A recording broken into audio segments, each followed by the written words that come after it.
everything new with gearing and 12.0.5. Bonus tokens and vendors. We've talked a little bit about some of this stuff.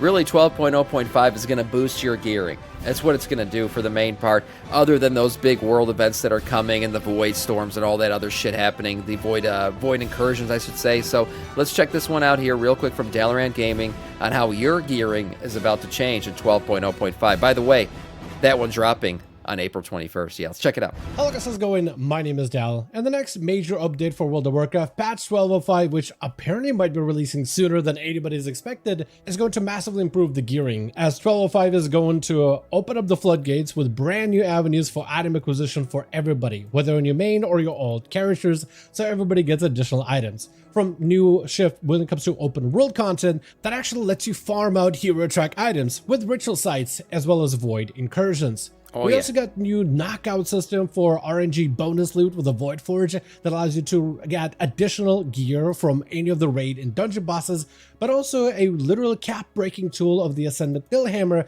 that allow your main character, who's already maybe wearing the best slot gear for season 1 content, to gain even more power without having to exchange any of the items, instead improving the quality of those items even further. Yeah, I will say overall already Midnight has improved gearing out completely. I feel like using the conversion catalyst and being incentivized to use it early, right? The way Blizzard's done it now, where instead of we all hold our shit until we get heroic pieces of gear, now it's the Blizzard has told us, no, go get your 4 set and we'll give you more catalyst charges once you get to that like achievement level of getting your 4 set. So that incentivized everybody to push harder, get their catalyst charges used up quickly, and then you get your 4 set so you get more catalyst charges. I think overall, gearing in Midnight has been much better. For today's video, I really want to go over all of those various different features that will be part of the 12.05 update and how gearing is looking to be improved with this patch arriving sometime in the near future. With that being said, as always, if you guys do want to see more regular updates and guides for Midnight or future patch updates, be sure to follow the channel and subscribe. But otherwise, let's dive right in. Now, the gearing elements for the 12.05, at least the new elements that are being added, are going to come from either instance content or open world content. It's not really a system where you get gear or unlock items, but rather you farm up a currency, then you can spend it with a vendor. One of the easy ways in order to be able to get a lot of this currency is actually just doing open world content with ritual invasions and void invasions that are going to be either within the zone of the Eversong Woods or Zul'Aman specifically. I hope this invasion shit goes well. The last time that we got that open world event, oh my god, it was the Hallowfall one. Light incursions, I don't know what they called them, but that was an absolute disaster. They were unplayable on launch, so hopefully when this does launch, these have been tested enough that they're actually fun and viable to do. Because the best part about these invasions is doing them like right away. You get in there, you have fun with it. The entire server's in the zone, and it's a piece of fun content to do early in the patch. When it's broken early in the patch, then you just kind of stop doing it. You don't even give it another try. So we'll see. It'll be picked one location or the other, one zone or the other, and there'll be just constant little mini invasions happening all throughout the zone that eventually help build up a bar for the big invasion to happen, where players got to come together, defeat a variety of different challenging enemies and bosses, and that is where you'll be able to get a bulk of that currency. So a lot of this you'll be primarily just doing open world stuff, for those of you that really do enjoy open world content, to farm up a ton of this currency that then you can then spend in order to get yourself gear and upgrades. On top of it, while also doing open world activities, you can get yourself void particles, which is another kind of a currency. It's an item that drops and you get it in bulk. But you can basically, as you get more of these, you can actually trade them out for that currency as well. So there may be an opportunity for you to find farm spots out in the open world. So this makes the whole thing more farmable. Yeah, another currency to make it more farmable. I got it. By the way, I saw somebody asking, I completed my 4 set. I'm not getting more charges. What am I doing wrong? You're having bad RNG, maybe? Because what the 4 set it gives you the feat of strength. And I had to like refresh my memory on this. You get the feat of strength. And then every time you kill a raid boss or a mythic plus or do a bountiful delve or rated PvP, there's a chance of a catalyst charge dropping for you. That's what it does. So you're still going to get the bi-weekly catalyst charge, but then you can also get more if once you've hit the achievement through killing bosses and doing all the other shit. They'll just drop for you. So, oh, you have to do more content. Yeah, fuck that. Yeah, basically. Farm a bunch of mobs, get a bunch of these outside of the big invasions in order to get a lot of this currency as like a side on top of it. So there may be some potential open world farming opportunity there. However, another patch feature that you also will be able to take advantage of that basically goes hand in hand with the Void Assaults are ritual sites. They're essentially meant to be more of a tiered, structured instance system for players that enjoy that type of content. So if you're somebody who maybe likes dungeons or rather delves instead of just open world endless farming. Yeah, I would say this is more like delves. Like anybody who enjoys delves, this is going to be another piece of content that you'll be able to queue for and do. And it's variable, just like delves. You can do it 1 to 5 players, get this stuff done. So like another piece of content for Greg from accounting to do while his abusive wife is sleeping upstairs. Fantastic shit. Then you actually may enjoy ritual sites a lot more. It's a piece of content very similar to delves in structure that can be done as a solo player or with a small number of players up to 5. So it scales to like 2 players, 3 players, and whatever. It's very similar to delves, just without Valera, but you still do get these healing orbs. Instead of them being red, however, they are green, so that is going to be how you'll be able to get additional health and healing on your character. They function very similarly, not exactly the same, but pretty much like that's your solo healing system, which means if you are running this content as a solo player, you at least have a way for you to be able to maintain yourself. Though I imagine this content can possibly be done in a very specific compositions with a tank and a healer and a full group of DPS like you're running a dungeon and be fairly successful at it. Yeah. This system does scale. There is tiers to it, like tier 1 up to tier 5 with this system. And the more tiers you go for, the harder the enemies become, but also the better the loot you can get. You also have this sounds exactly like delves. Talking about the tier system and everything else. This literally sounds like a delve rehashing in a I don't know, more thematic form for the expansion.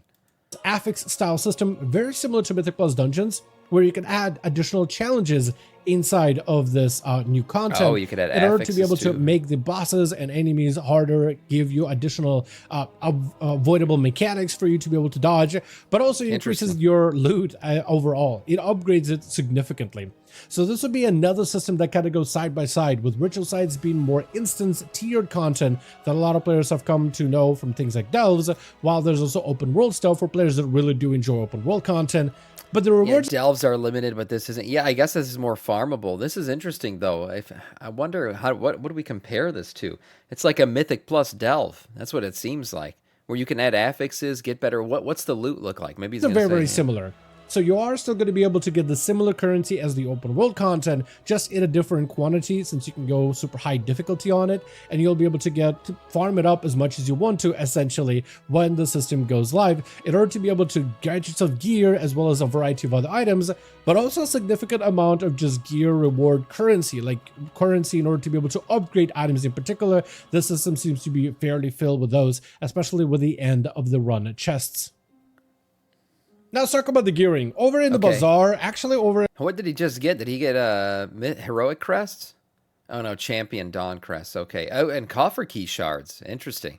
Over in the Bazaar, over in like the second story area, kind of near Murder Row, you will have a brand new camp where you have a variety of different quartermasters and vendors. There's a lot of cool cosmetics you can actually obtain from here, a variety of different armor sets, one class recolor for every single class type. Then you also do have a dark obelisk, and next to it is a decor vendor. But if you don't care about the cosmetics side at all, you could just go for gear instead.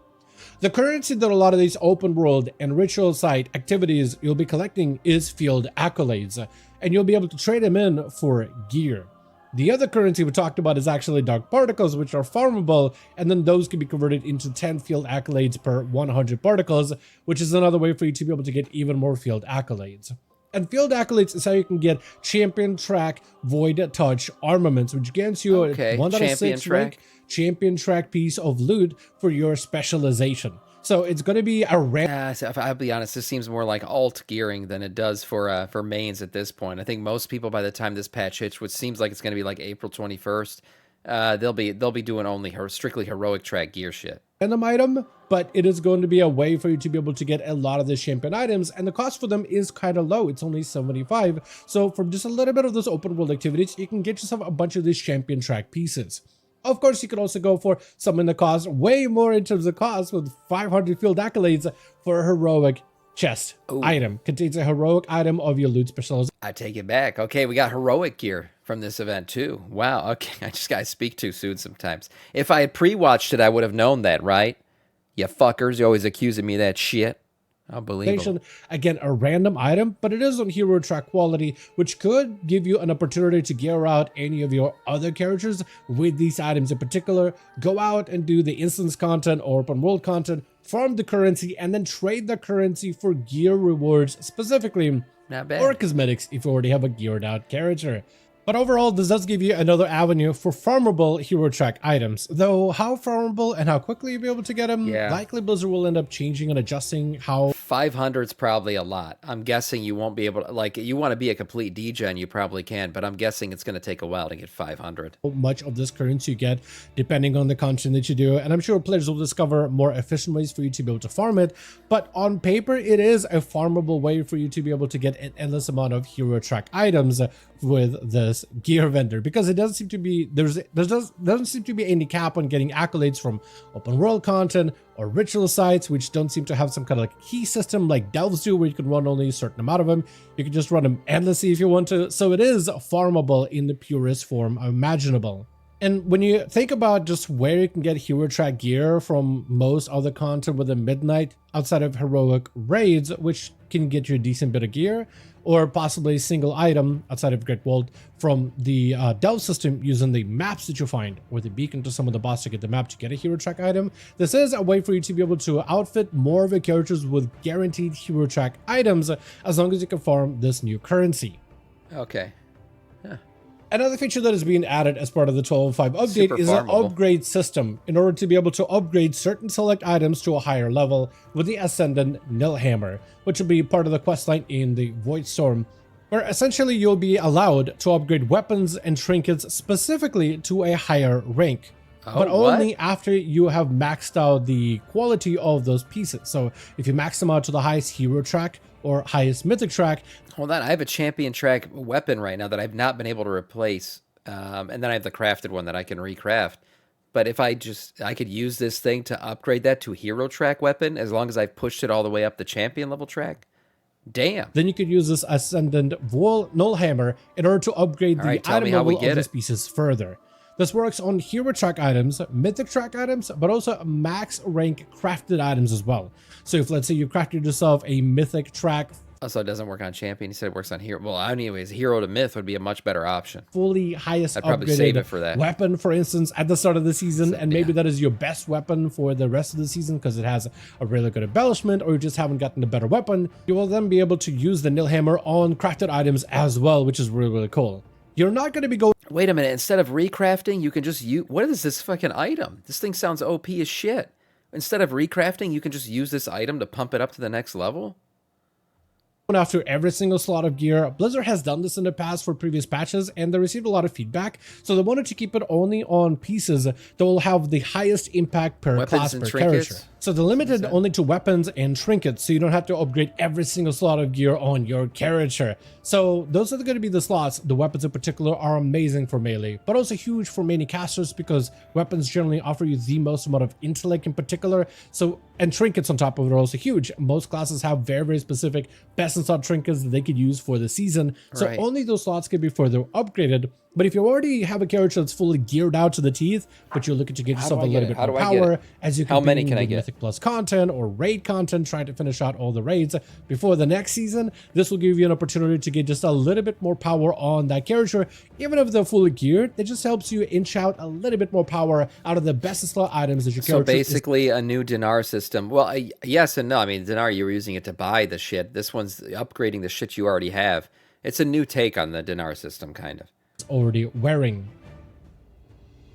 Lastly, we also have the Void Forge, which essentially is a reroll. The craziest thing about it is it works on crafted gear. That never worked for dinars, so that's a big one. Because for a lot of people, their crafted weapon is their best in slot weapon. Token system coming back to Midnight, a system that was around back during, I think the last expansion that actually utilized it was Battle for Azeroth, but it's coming back in a more of an updated fashion for Midnight, using a knockout system. Did he say how to get the damn thing? I mean, did I miss it? Gear upgrade system? Did he say how we're going to get the gear upgrade? Maybe I missed it. trinkets specifically to a higher added as part of the 12.05 update is an upgrade system in order to be able to upgrade certain select items to a higher level with the Ascendant Nilhammer, which will be part of the questline in the Void Storm. Okay, it's part of the quest line in the Void Storm. Okay, you have to do the weekly quest. Okay, that's what it is. Got it. Yeah, I missed it. I'm fucking not paying attention. We also have the Void Forge, which essentially is a reroll token system coming back to Midnight. A system that was around back during, I think the last expansion that actually utilized it was Battle for Azeroth, but it's coming back in a more of an updated fashion for Midnight, using a knockout system to give you additional rewards. Essentially, every single week, you'll have an opportunity to get these reroll tokens on a character that are guaranteed to drop bonus loot on whatever boss or a dungeon that you use these tokens on. For raid bosses, you'll have to use 2 of these tokens at a time to get a guaranteed bonus item, while in dungeons, it's only 1. But since you can spam Mythic Plus dungeons, and let's say there's a certain trinket or weapon that you must have in order to complete your character setup for the rest of the season, this could be an opportunity for you to eventually be able to roll into this item. Now, every single item that you're going to be able to roll is off of that dungeon or boss loot table, but it'll be basically set in its own bonus bucket.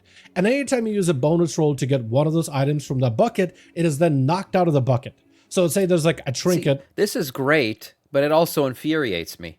Because this right here, the way that this whole thing works is like, yeah, it does the bonus roll for you, like a personal loot item. And then once you get that item, it takes it out of the bonus roll, right? So you don't re-roll and then get the same thing again. That's awesome. So Blizzard clearly has the ability to understand what you have and to take it, that way they take it out of the potential loot that you could get. Why the fuck don't they do this for the vault? Why do we get some of the same, sometimes in the single vault, get 2 pieces of the same thing? And then you always get shit that you already have. What the fuck? I always thought maybe there's like some kind of coding limitation, like they can't do that. They don't have the capability to understand what you have equipped and necessarily stop the vault from randomly giving you the same shit again. No, they clearly do. They do it here. What the shit?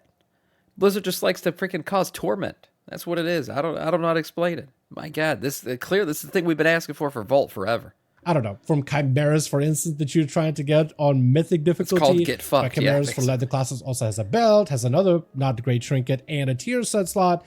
Let's say the first time you do Chimeras Mythic, you use the bonus roll, you get a belt. That means that bonus roll token can never drop you the belt again. So now you have a smaller pool of items that you can get from the boss in particular. Because if you get everything you want ASAP, maybe you'll cancel your sub. I mean, I understand, like, don't give, it wouldn't be fun for you to get all of your shit the first week of the season. But at least, like, maybe he build it in, like, by the time we're in week 3 or 4 or 6 of the season, can we, like, work this in? Make sure, all right, we're kind of late in the season now. Can we start, getting the shit that we wanted to get and not getting the same fucking ring 3 times over? Yeah, or week 6 or 7. Yeah, just make it like a buff for the servers. Like, oh, once we pass week 6, we have some bad luck protection built in. I don't know. It just seems like they could do that, and it would create less heartburn for people. This does allow you to eventually focus in and get a bonus roll on a specific item you're looking for, that with a little bit of RNG attached to it. But again, the costs of it are different depending whether you're using it for raids, which generally have a very specific strict loot table, or dungeons, which have a lot of items. But if you're trying to spam out those dungeons to get a very core item that you need in order to make your character competitive, you can then farm those items as a kind of guarantee to an extent. These will likely be very, very usable on any bosses that offer a huge number of items that are must-have for your character. So maybe if a boss drops a weapon and a trinket and another slot like a shoulder, that's maybe best slot stats for your character, most players will likely use as bonus roll tokens for the bosses that will give you the most value per roll. Yeah, definitely. I'm sure there'll be some math that players will calculate in order to be able to get the most value out of the reroll tokens, but it's essentially an extra bonus item that is a guarantee for your character. You will still have an initial chance for you to get those items when you defeat the boss or complete the dungeon. This just gives you an additional bonus roll again in order to spend your coins however you like for the rest of the season. And I'm guessing that like he was talking about, the bonus roll is a personal loot item, which is kind of cool. Bringing back personal loot in a slight way.